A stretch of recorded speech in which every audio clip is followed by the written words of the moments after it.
Hello friends, இன்னைக்கு வீடியோவில் வெண்டைக்காய் வறுவல் எப்படி செய்கிறதா பார்க்க போகிறோம். ரெசிபி இது உங்களுக்காக. சிக்கன் பக்கோடாவே தூத்து போகும், அந்த அளவுக்கு டேஸ்ட்டாகவும் கிறிஸ்பியாகவும் இருக்கும் இந்த வெண்டைக்காய் வறுவல். ஸோ வீடியோவை கடைசி வரைக்கும் ஸ்கிப் பண்ணாமல் பாருங்கள்.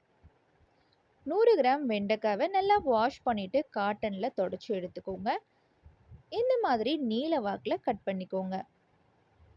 2 டேபிள் ஸ்பூன் தனி மிளகாய் தூள், 1 டேபிள் ஸ்பூன் தனியாத்தூள், அரை டேபிள் ஸ்பூன் மஞ்சத்தூள், 1 table spoon garam masala, 3 table spoon அரிசி மாவு சேர்த்துக்கலாம். அரிசி மாவு சேர்க்கும் போது நமக்கு வெண்டைக்காய் ஃப்ரை நல்லா கிறிஸ்பியாக கிடைக்கும். 1 டேபிள் ஸ்பூன் இஞ்சி பூண்டு விழுது, தேவையான அளவு உப்பையும் சேர்த்துட்டு 1 டேபிள் ஸ்பூன் லெமன் ஜூஸும் சேர்த்து நல்லா பிசைஞ்சு எடுக்க போகிறோம்.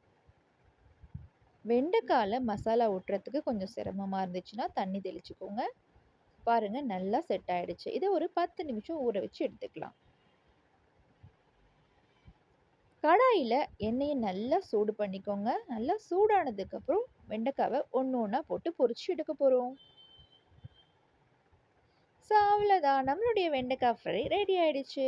இது பார்த்திங்கன்னா தயிர் சாதத்துக்கு, அப்புறம் சாம்பார் சாதத்துக்குலாம் ரொம்ப டேஸ்ட்டாக இருக்கும். ஸோ இந்த வீடியோ பிடிச்சிருக்குன்னு நம்புகிறேன். இந்த வீடியோ பிடிச்சிருந்தா லைக் பண்ணுங்கள், ஷேர் பண்ணுங்கள். மறக்காமல் என்னுடைய சேனலை சப்ஸ்கிரைப் பண்ணிக்கோங்க. தேங்க்ஸ் ஃபார் வாட்சிங்.